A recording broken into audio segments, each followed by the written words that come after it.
morning, everyone. Happy Sunday. Just want to record a quick video while this experience is fresh in my mind and my heart's still processing.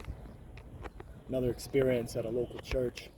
Just left Washington Street Baptist Church service inside. I'm still outside on the steps, at least until they come move me along. Another church I'm not welcome at anymore after speaking to the leader, pastor. It's the second pastor to put his hand on me. Not hit. I don't mean like hit me, but like, you know, somebody puts their hand on you and uses a little bit of force just to regulate a situation. Yeah. And as soon as I let him know that wasn't okay, then he walked away. He said, "That guy's got issues." God bless this congregation and all the people with sincere hearts seeking the Lord. So, quick testimony. It's still fresh on my mind. As many of you know, I've been attending different houses of worship just to see how they worship the Lord, how they serve in the building and outside of the building. And I haven't been finding too many people serving outside of the building, at least too often. So I'm just asking. I'm asking questions about the hours of food pantries, outreach they're doing, any sort of assistance that they offer to help the least among us. Besides just inviting people to church and asking for tithes and gifts and collecting donations. And I didn't ask that question, but that's what I'm wondering. So the only way to find out is to go to these places, right? And to ask questions, identify where the gaps are, identify where the good work is being done. So that way when I'm connecting with people and they're looking for, you know, a congregation to be a part of, or if it's just someone in the community that needs help, access to resources, and they don't know where to go, I'd like to know where to send them. There's only so much one person can do, right? And I believe in building a strong network of people that really care about human beings, especially the lost and the forgotten among us. I say the invisible people, right? They're the ones that you see but pretend not to see. So yeah, after inquiring about some of these things, the pastor put his hand on my shoulder and said, "You know, I'm sensing judgment from you." And I assured him it's not judgment, it's inquiring. Because it's my first time coming here, and I sat through the service. And I met a few people here. Someone gave me a welcome packet.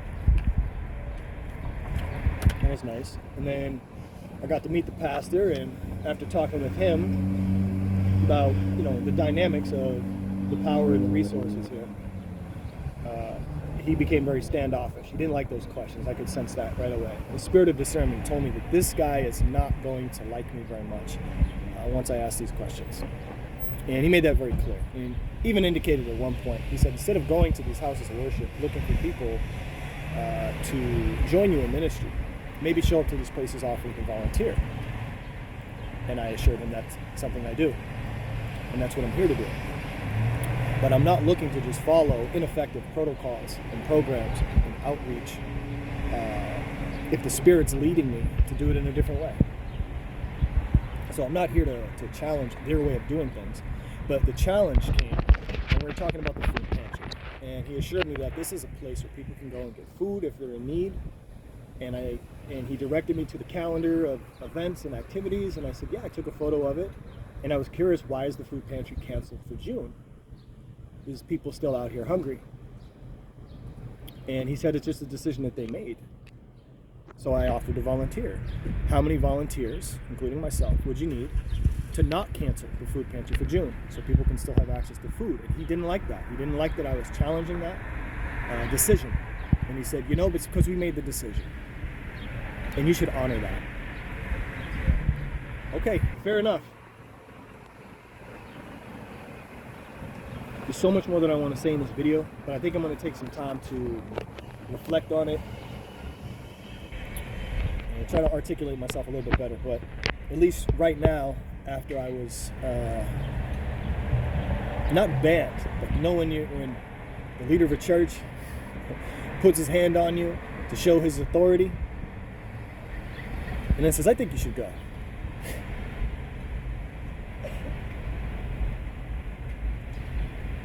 And then after walking away, telling somebody else in the congregation, that guy's got issues. So thank you, Pastor Peter, for casting shame and your judgment on me in front of your congregation. Thank you for showing me where the Spirit is and where it's not. I pray for you and your congregation. Until next time, God bless. In the name of Yeshua, King of Kings, our Lord,